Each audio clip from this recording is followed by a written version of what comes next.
सजावल जिला भर में बदअमनी का राज शहरी गैर महफूज। सजावल शहर के मेन रोड पर कायम कासमी फिलिंग स्टेशन के बराबर में वाक़ किराना होलसेल की दुकान पर डकैती। किराना परचून की दुकान के मालिक जुबैर मेमन से नामालूम डाकू ने असले की जोर पर 15 लाख रुपए नकदी छीन कर फरार हो गए। दिन दहाड़े डकैती शहरियों ने तशवीश का इज़हार करते हुए कहा कि सजावल में अमन और अमान की हालत इंतहाई ख़राब है। डकैती और चोरियां मामूल बन चुकी हैं।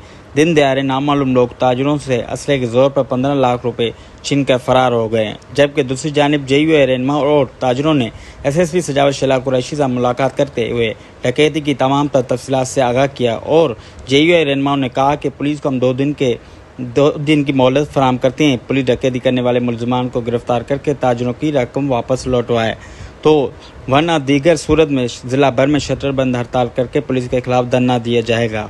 जबकि SSP सजावल शैला कुरैशी ने कहा कि पुलिस जल्द उन मुलजिमान का पता लगा लेगी।